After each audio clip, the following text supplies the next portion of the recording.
NASHUA, New Hampshire. During a Des Moines campaign stop last August, Andrew Yang stood on a small stage and declared himself the younger, fresher, more modern, more Asian version of Bernie. 5 months later, the entrepreneur and presidential candidate has stopped directly comparing himself to Sen.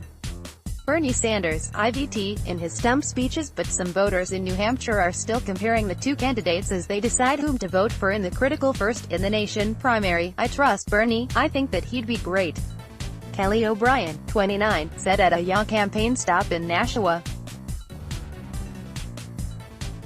"However, I would also like to see someone new, someone to revitalize young people. If Sanders has a problem in New Hampshire, I think it's a young problem," said Dante Scala, a political science professor at the University of New Hampshire's Carsey School of Public Policy and a local demographics expert.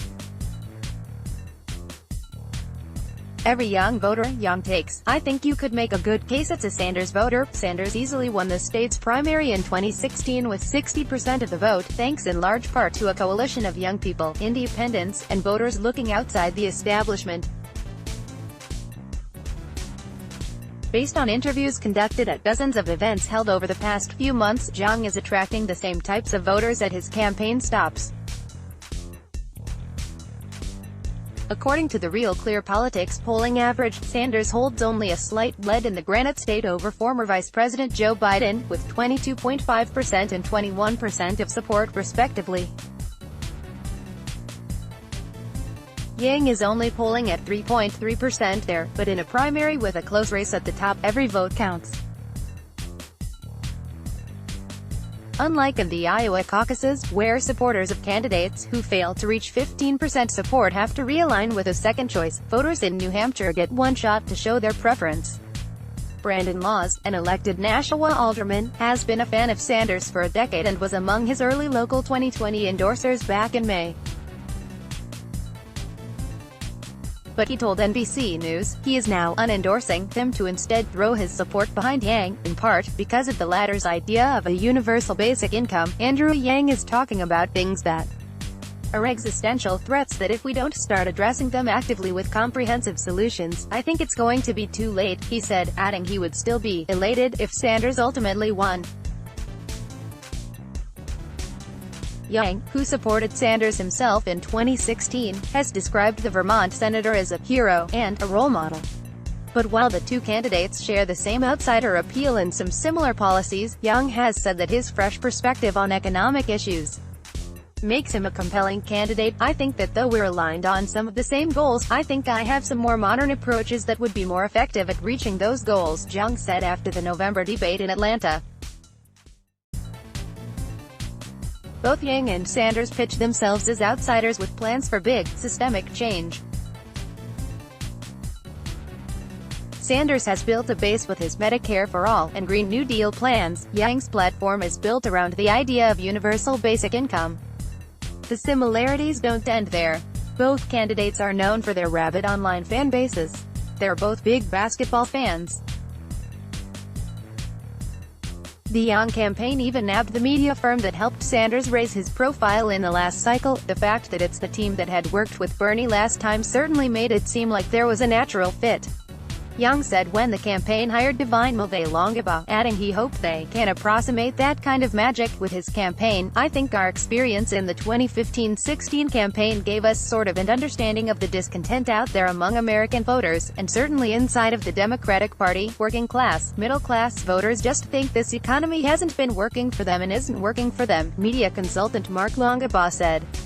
But Sanders' campaign manager Faiz Shakir is confident voters will trust Sanders as the candidate who can beat President Donald Trump and make change happen. Andrew Yang is talking about solutions for a working class that is struggling, he said. And the candidate, Sen. Sanders, understands that people are going to be interested in different messages and new approaches to these problems, but we feel comfortable that they'll come home when it comes time to vote. Another staffer echoed Shakir's sentiment. "Broadly speaking, we are not concerned," a member of the Sanders campaign told NBC News. "We feel really good about the work that we've done with these communities," referring to its organizing outreach to young people and independent voters. Yang's campaign was quick to note that their candidate is not pulling support exclusively from Sanders, as evidenced in his latest swing through the state where he is seeing more Yang-curious voters who are considering several different candidates rather than solely die-hard supporters. The candidate is also taking more risks in booking bigger venues. We certainly from a strategic and messaging standpoint have not set this up as a bipolar competition, Longabaugh said, noting a new generation overlap with former South Bend, Indiana, Mayor Pete Buttigieg, big idea crossover with Sen. Elizabeth Warren, an electability over Trump akin to Biden. They're taking advantage of their resources to build beyond their initial niche, Scala said. But I would still argue his first real leverage among the electorate was among the younger voter. Now it's whether he can expand that. Yang has held more than 100 campaign events in New Hampshire since 2019, doubling Sanders' total, and in recent months has expanded his field effort to include 10 offices and 40 staffers across the state, figures rivaling and even surpassing some of the leading candidates. But field organizers have dwindling days to convince New Hampshire voters ahead of the Feb. 11 primary. The most important ones are between the Iowa caucuses and voting day. The media roar in that week between Iowa and New Hampshire is so loud. Despite the fact that he's run a good campaign, it could be easy for him to become a backstory, Scala said. For now, some voters are giving the new guy a chance. In Lennon, 55, voted for Sanders in 2016 but is now sold on Yang after seeing him in her hometown. I just feel like he's very in touch with the state of the country.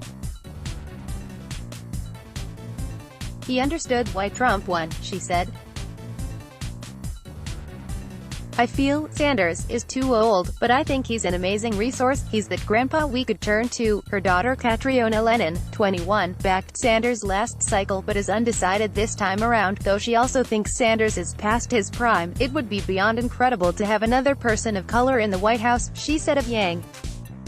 Yang's latest local endorser, is uncertain of his new candidate's chances at the nomination but hopes Yang gets enough support for his message to gain traction. That's one of the ironies of me switching my support from Bernie to Yang in the primary, Laws said. I think Yang is the 2020 equivalent of what Bernie Sanders was in 2016, in the way that the things people were saying about pie in the sky ideas from Bernie 4 years ago, now that's the standard for most of the people running for the Democratic nomination. Let's block ads.